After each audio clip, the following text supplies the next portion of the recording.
উপবাস করবেন না।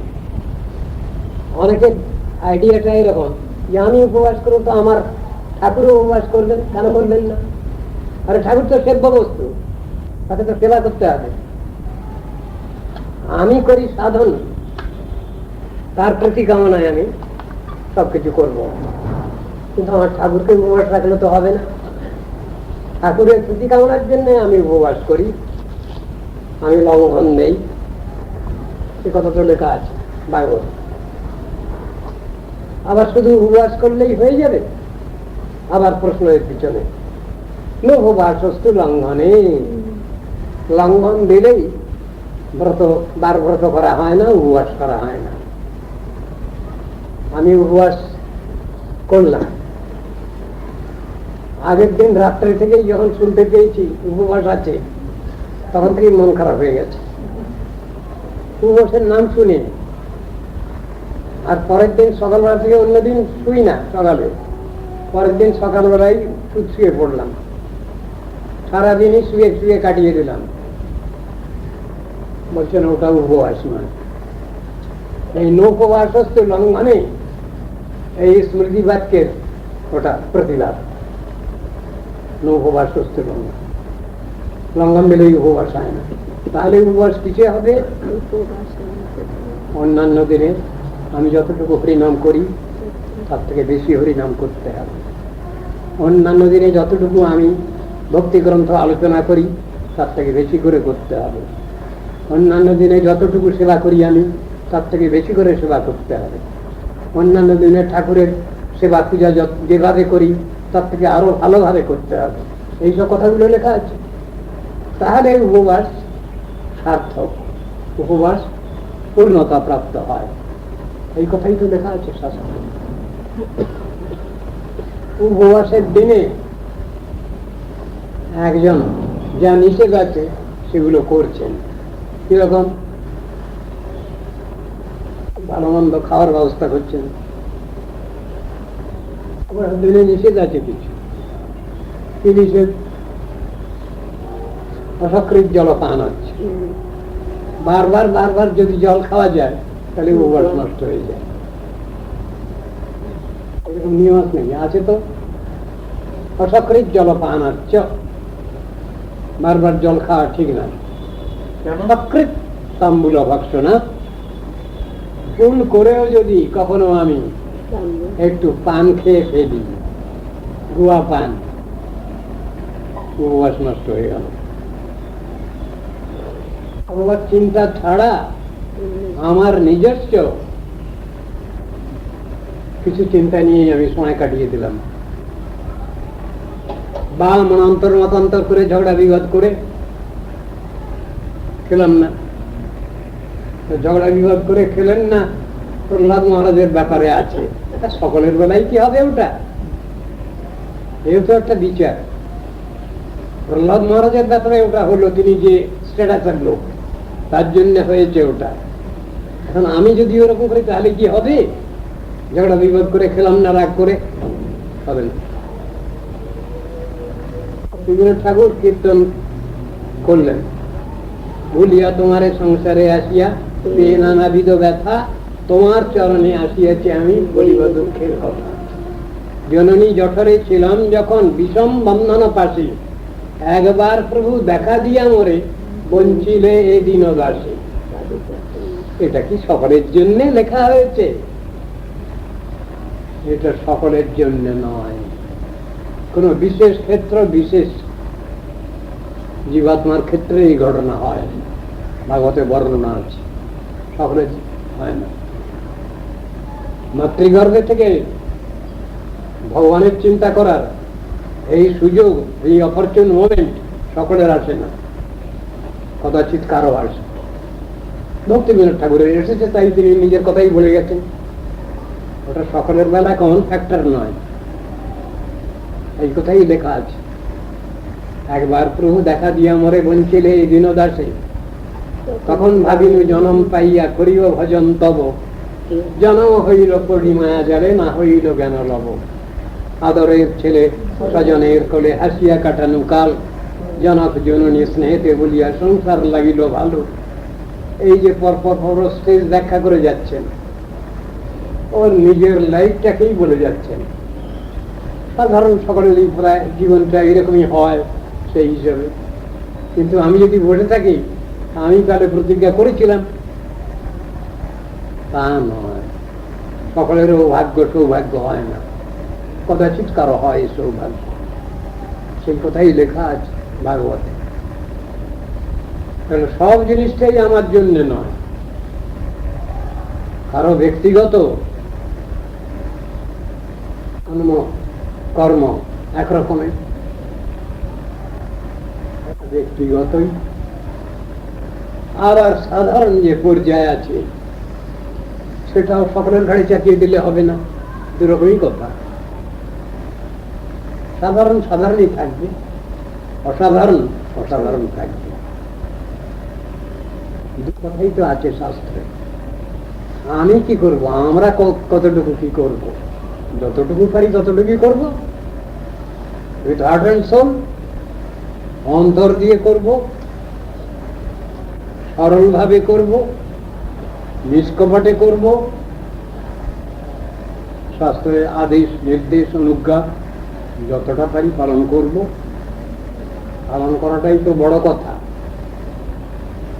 অপালন করা, পালন না করা, এটাতে খুব বাহাদুরি নাই।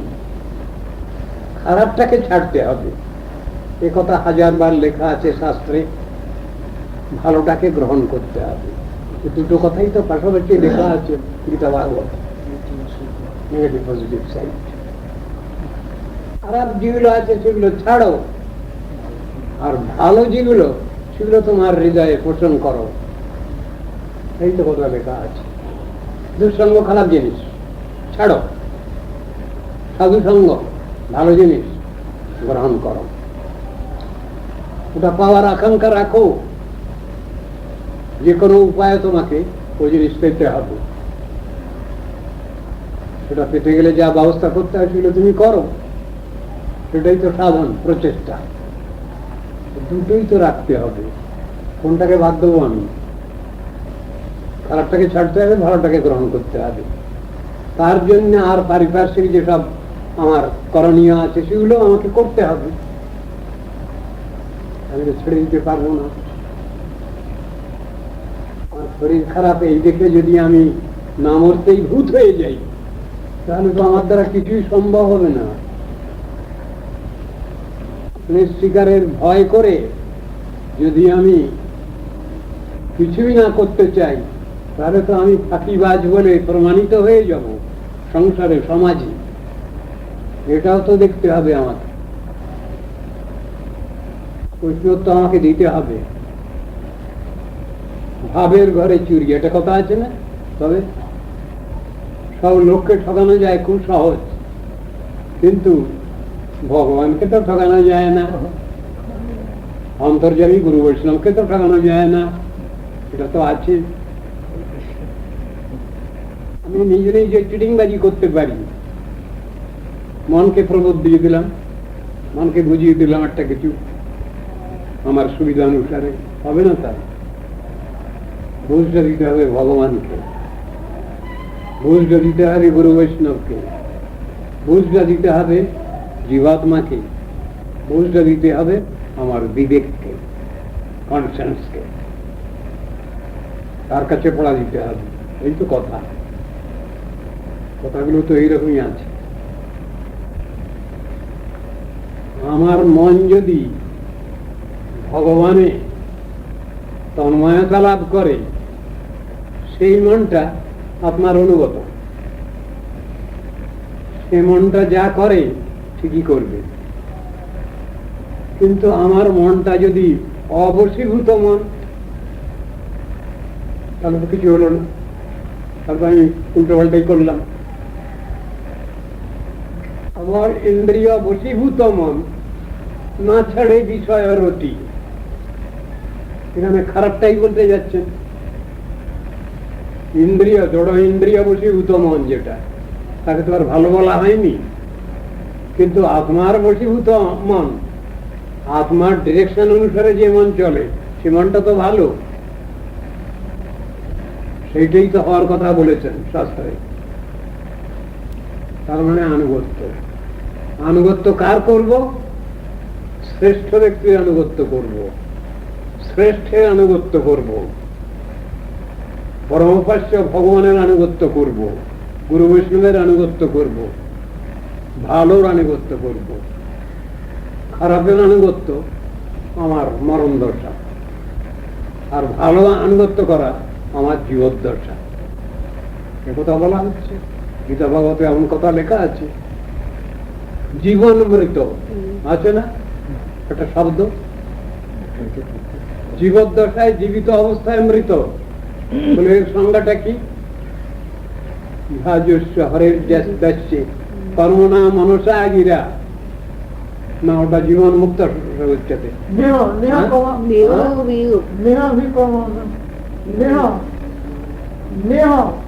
নেহ যৎকর্ম ধর্মায় ন বিরাগায় কল্পতে ন তীর্থ পাদ সেবা ওই জীবন মৃত যৎকর্ম ধর্মায়। আমি যে অনুষ্ঠানটা করছি, আমি যেটা করতে যাচ্ছি, এটা যদি ধর্মের উদ্দেশ্যে না হয়, আত্মধর্মের সহযোগী না হয়, ন বিরাগায় কল্পতে, ভগবানকে যখন আমি ভালোবাসি তখন একটা বৈরাগ্য উপস্থিত হয়। সে বৈরাগ্য সাময়িক নয়, পার্মানেন্ট বৈরাগ্য।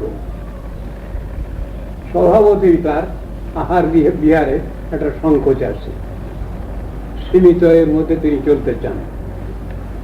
আমি কাউকে উদ্বেগ দেবো না, কাউকে কষ্ট দেবো না, এরকম ভাবটা তার। এটা পার্মানেন্ট জিনিস। কিন্তু লোক দেখানো বৈরাগ্য, আমি খুব বড় সাধু, আমার অনেক বৈরাগ্য আছে, আমি খুব কম খাই, আর বিহার স্বাচ্ছন্দ্যতে এই ভাবটা, ওটা কপটতা, ওটা ভালো না। শাস্ত্র কোনটা ব্যাখ্যা করেননি, সবটাই তো ব্যাখ্যা করা আছে শাস্ত্রে। আমাদের নিয়েই তো বড় চিন্তা দুর্ভাবনা শাস্ত্রে। ভগবানের মুখের বাণী, তার নাম তো শাস্ত্র। ভগবানের চিন্তা বেশি, হতভাগা দুর্ভাগা আমরা।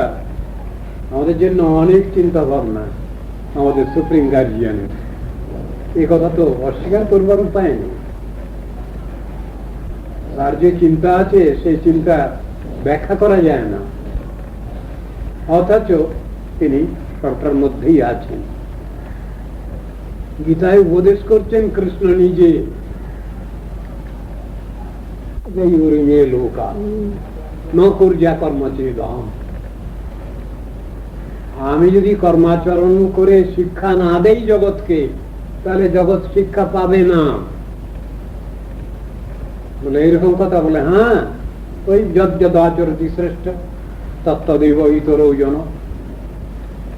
আমি যখন সুপ্রিম গার্জিয়ান, তাহলে আমাকে আমার যারা পরবর্তী আছে এদের শিক্ষার জন্য আমাকে সেরকম আচরণ করে যেতে হবে।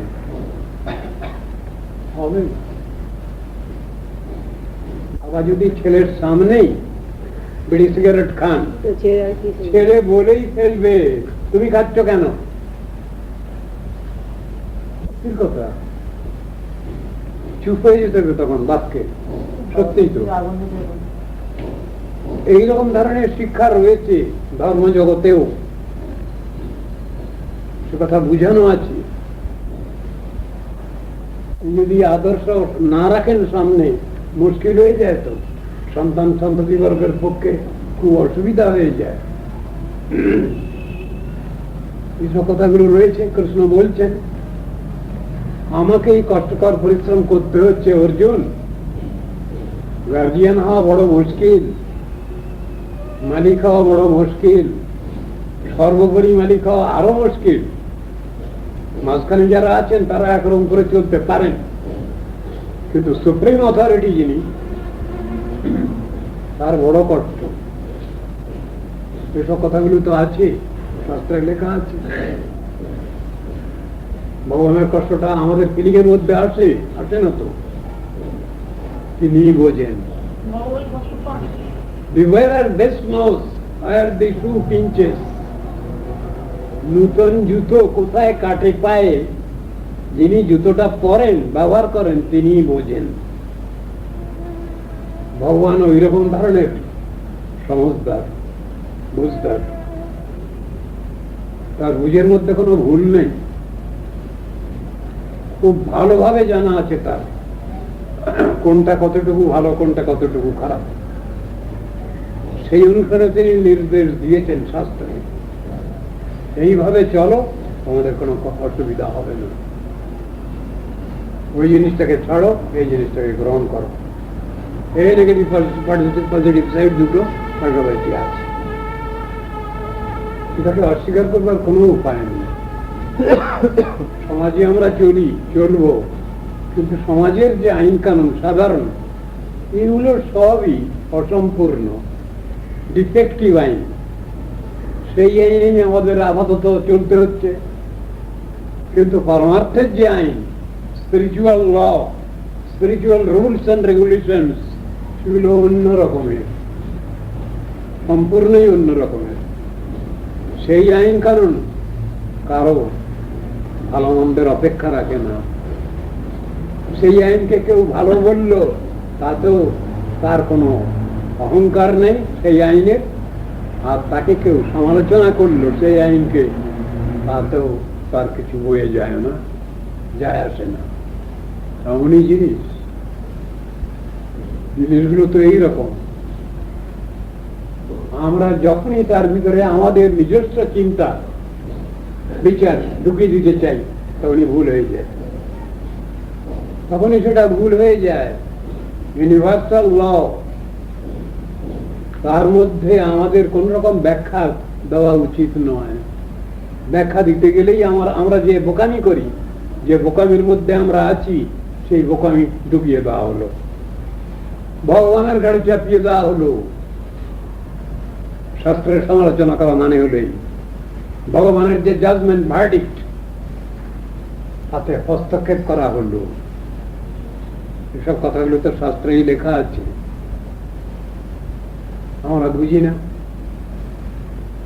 আমরা আমাদের শিক্ষা, আমাদের জ্ঞান, আমাদের অভিজ্ঞতা যতটুকু আছে সেইটুকু নিয়েই তো আমরা বিচার করতে চাই, বিচার করি।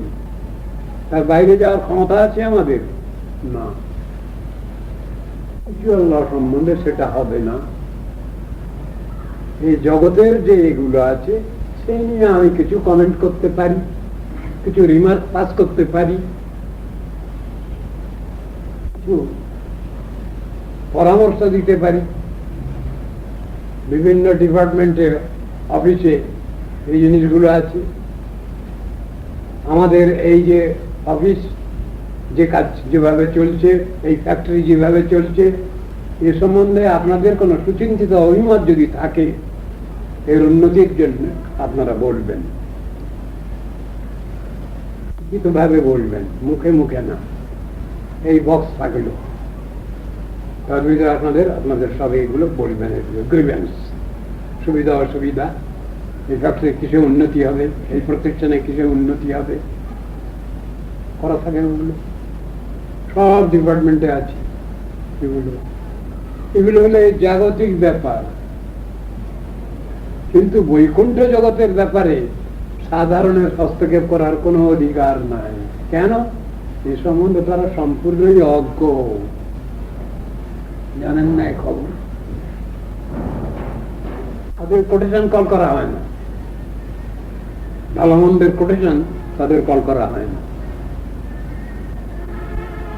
কেউ আছেন তারাই সেটা দেখাশোনা করেন, এই অনুসারে সবটা চলতে লাগে, এটাই বলা আছে। আমরা সবাই সেই জন্যেই গুরু বৈষ্ণবের বিঘষাসী বৃত্ত, বিঘষাসী মানে কি? উচ্ছিষ্ট ভোজী বৃত্ত, ভগবানের উচ্ছিষ্ট ভোজী বৃত্ত। আমাদের করবার কিছু নেই। সেই স্পিরিচুয়াল লয়ের মডিফিকেশন আমাদের দ্বারা সম্ভব না।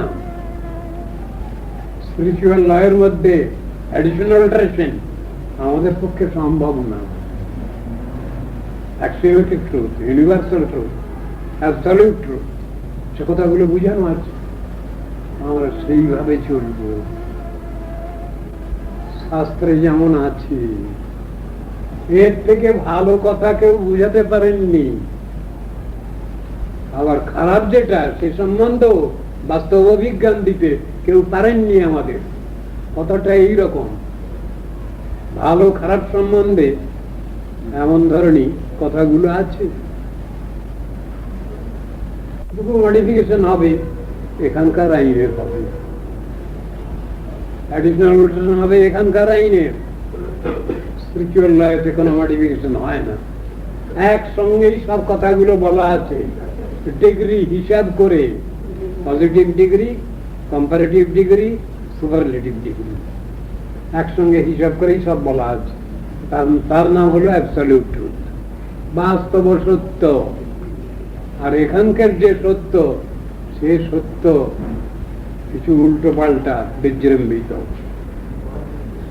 সবটা তার ভিতরে পাওয়া যায় না।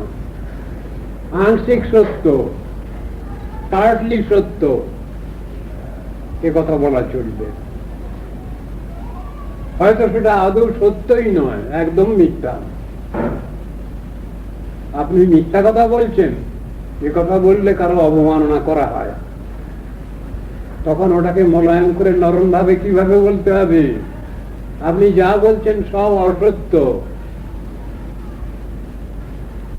তাকে হিট করা হলো না, ঘুরিয়ে বলা হলো আপনি যা বলছেন সব অসত্য বচন, ডিগ্রি কমিয়ে দেওয়া হলো। কিন্তু কথাটা ঠিক আছে, আপনি যা বলছেন মিথ্যাই বলছেন। মিথ্যা বললে রাগ হবে, আপনি যা বলছেন সব অসত্য, এমন ভাবে ঘুরিয়ে বলা হয়। কেন? ডাইরেক্ট বলতে গেলে বা প্রতিবাদ হয়, অনেক সময় ভুল বোঝাবুঝি হয়, আরো বেশি দোষ ত্রুটি করে ফেলে কেউ, সেই জন্য ওই রকম ডিগ্রিতে বলা হয় কথাটা।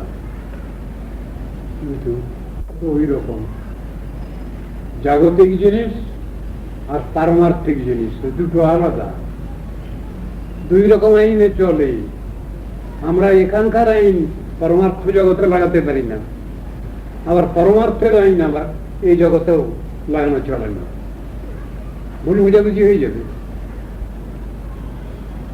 উদ্ধাপীয় সেই লীলা করে গৌর রায়, কোন কোন ভাগ্যবান দেখিবারে পায়। কতটা আছে আজও পর্যন্ত খুব সুন্দর সেই অপ্রাকৃত লীলা করছেন বলে, হ্যাঁ সকলে দেখতে পাচ্ছি না, আমরা বুঝতে পারছি না। কোন কোন ভাগ্যবান, তাদের দৃষ্টিতে আসছে, সকলের নজরে আসছে না, তাহলে দৃষ্টিভঙ্গি আলাদা। সমগ্র জগতের লোক একরকম আইনে চলছে মোটামুটি, তাহলে গীতার উপদেশ কেন? কি দরকার ছিল? ভগবান অর্জুনকে উপদেশ করার কোনো দরকার ছিল না, তিনি তো হায়ার লেভেলে আছেন। তাকে লক্ষ্য করে সমগ্র জগৎকে উপদেশটা করছেন কৃষ্ণ। তা সেখানে তারা তো সবাই জ্ঞানী গুণী, জগতের লোকের যে জ্ঞানের সীমা আছে তারা তো সবাই জ্ঞানী গুণী, অনেক কিছু জানেন বোঝেন। তাহলে কেন সেখানে কৃষ্ণ কথাটা তুললেন? জ্ঞানতে হম সবিজ্ঞানমিদম বক্ষ্যাম্যশেষত, আমি বলছি জ্ঞানের কথা। সবিজ্ঞানম, ওই জ্ঞানের কথাটা সবিজ্ঞান আমি বলছি, বুঝাচ্ছি, শোনো। যজ্ঞাত্বা নেহ ভুজন্য জ্ঞাতব্যম অবশিষ্যতে, যে বিজ্ঞান সমন্বিত জ্ঞান জানলে পরে তোমার আর জানবার কিছু বাকি থাকবে না, সব জানা হয়ে যাবে, সব শেখা হয়ে যাবে, সব বোঝা হয়ে যাবে। এমনই ব্যাপার তো। জ্ঞান কি আর সেই বিজ্ঞানী বা কি? তো বড় বিজ্ঞানী, তাকে যে স্তব করছেন সুখদেব বা কৃষ্ণদেব বেদব্যাস, সেখানে তো বিজ্ঞানের কথা আছে। ভব ভয়মপহন্তুম জ্ঞান বিজ্ঞান সারম বলা আছে। জ্ঞান বিজ্ঞান সারম, শাস্ত্রীয় যে জ্ঞান এবং বিজ্ঞান শব্দ তার অর্থ আলাদা, আর জড় জগতের যে বিজ্ঞান তার অর্থ আলাদা। সেই বিজ্ঞানেতে দোষ ত্রুটি ধরা পড়ে, সে থিওরি একজনে এসে উল্টে দেন পরে এসে, আপনি এটা বলেছেন, এটা ঠিক হয়নি। আবার তিনি যতটুকু বুঝেছেন ততটুকু বলেছেন, তারপর আরো জন এসে বললেন না আপনার ওটা হয়নি ঠিক। এই তো জড় বিজ্ঞানের এইগুলো ইতিহাস আজও চলছে, এটা আজও চলছে এই ব্যাপার।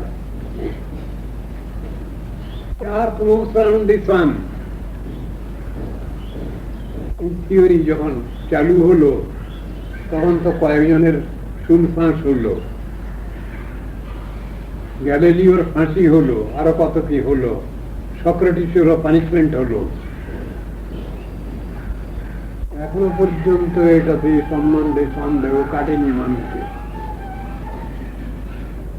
It is still a mystery whether the earth moves around the sun or the sun moves around the earth. It is still a mystery. সমস্ত পৃথিবীর বৈজ্ঞানিক ছাত্রছাত্রী তারা সব বলছে ভাগবতে যা লেখা আছে এইটাই ঠিক। উত্তর দেবে the earth moves around the sun ওরা কি উত্তর দেবেন? তারা মুশকিল হয়ে আছে। ভাগবতে লেখা আছে the sun moves around the earth, solar সিস্টেমের যত কিছু বর্ণনা ঠিক ওরই আলোকে বলা আছে, ওরই লাইট আদলে বলা আছে। সব জিনিসগুলো তো আলোচনার বিষয়। অ্যাস্ট্রোনটসরা তারা এসে বলছেন আমরা চন্দ্রে নেমেছিলাম। তারা অ্যাস্ট্রোনটস যারা গেছেন সেখানে তাদের মধ্যে কয়েকজন তারা বলছেন ওগুলো সব বাজে কথা, ভয়ঙ্কর ব্যাপার, এগুলো নিয়ে আলোচনা আজও কিছু মেটেনি। তারা বলছেন মিথ্যা কথা বলছেন আপনারা, আপনারা চন্দ্রে নামতে পারেননি। চন্দ্র লোক আর চন্দ্র গ্রহ দুটো আলাদা জিনিস, এ নিয়ে আলোচনা রয়েছে। চন্দ্রলোক একটা পৃথক জায়গা আর চন্দ্র গ্রহ আলাদা জায়গা। আপনারা যে পাথরের নুড়ি বলছেন যে এটা ওখানকার, ওখানকার নয়। পাথরের নুড়ি ঠিক আছে, কিন্তু কোন জায়গার পাথরের নুড়ি? বিজ্ঞান বলছেন ওরা যে স্পেস টাইম স্পেসশিপ যেগুলো তৈরি করছেন 1.5 লক্ষ মাইল যেতে পারে, 1.5 লক্ষ কিলোমিটার যেতে পারে, আর ওগুলো আছে 3 লক্ষ 4 লক্ষ কিলোমিটারে। তাহলে কি করে ওরা সেখানে গিয়ে নেবে সেই জিনিস নিয়ে এলেন? এই সব নিয়ে অ্যাস্ট্রোনটসদের ভিতরে গন্ডগোল, মতদ্বৈধতা। আমরা কি মানবো, কোনটা মানবো, এ নিয়ে তো ঝগড়া আজও আছে। এ নিয়ে সাধারণ মানুষ এ নিয়ে মাথা ঘামাচ্ছে, কিন্তু আলোচনা তো রয়েছে, আলোচনা তো আজও করছেন তারা, আলোচনা চলছে, আলোচনা শেষ নেই। সব জিনিসগুলো এইরকম। তখন কতগুলো গ্রহ আবিষ্কার হচ্ছে যে গ্রহের আগে সন্ধান পাওয়া যায়নি, তাদের এতে আসেনি। সেগুলো আদৌ গ্রহ না হতে পারে, সেগুলো অন্য কোনো জিনিস হতে পারে, সেগুলো কমেট জাতীয় কিছু হতে পারে। নিয়ে তো আলোচনা সবসময় চলছে। এর তো শেষ নেই এই আলোচনার। সব জিনিসগুলোই তো আমাদের বুঝতে হবে। আমরা যেটুকু বিচার করছি, যেটুকু আমাদের মেন্টাল স্পেকুলেশন, সেগুলো তো এখানকার জিনিস, এর বাইরের জিনিস না। এখানকার স্পিয়ারের জিনিস আমরা সে সম্বন্ধে কমেন্ট করতে পারি, সে সম্বন্ধে আলোচনা করতে পারি, কিন্তু অতীন্দ্রিয় তত্ত্ব সম্বন্ধে আলোচনা করবার কোনো ক্ষমতাই নাই। জড় বিজ্ঞান যা করছে এখানকার স্পিয়ারের জিনিস, তার বাইরে কোনো যাওয়ার কোনো ইয়ে নাই। এইটুকু বুঝুন, নারদ ঋষি হাতে বীণা আছে তার, কোথায় যাচ্ছেন তিনি? সব লোকে যাচ্ছেন। সব লোক মানে পূর্ব আর সত্য বটেই, এছাড়া আরো যত লোক আছে, সিদ্ধ লোক, সাধ্য লোক, সব লোকে যাচ্ছেন তিনি। কিসের বলে তাকে কি ওই গ্যাস পাইপ সব জড়িয়ে যেতে হচ্ছে? তিনি তো স্বাভাবিক ভাবেই যাচ্ছেন, অতি স্বাভাবিক ভাবে। সাধন ভজনের বল এটা, এটা এখানকার পাওয়া বল নয়, এখানকার জিনিসের সাহায্য নয়। নবযোগেন্দ্র 9 জন ঋষি যখন যেখানে খুশি সেখানে চলে যাচ্ছেন, অব্যাহত ইষ্টগতয় সুরচিত সাধ্য গন্ধর্ব নাগ কিন্নর লোকান বর্ণ রয়েছে। বাজে কথা, মিথ্যে কথা?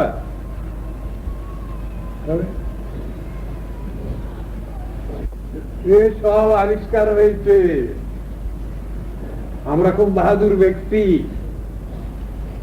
মুখে বলা চলে, কিন্তু এটা ইনভেনশন নয়, Discovery. It was in existence, সেইটা লোকলোচনের সামনে তুলে ধরা হলো, এটা তো ডিসকভারি বলে। এই ডিসকভারির যে বাহাদুরি, সেটুকু আমরা নিতে পারি, তার বেশি আমরা কিছু বলতে পারি না। কলম্বাস ডিসকভার্ড আমেরিকা, তাই আমেরিকানদের নাম হলো রেড ইন্ডিয়ান্স। ইন্ডিয়া আবিষ্কার করতে এসেছিলেন তো তিনি, চলে গেছেন আমেরিকায়, আমেরিকানদের বলা হয় রেড ইন্ডিয়ান্স। তার এ অনুসারে কেপ অফ গুড হোপ বললেই তো হবে না, ইন্ডিয়া তো আবিষ্কার করেননি তিনি, তিনি চলে গেছেন আমেরিকায়,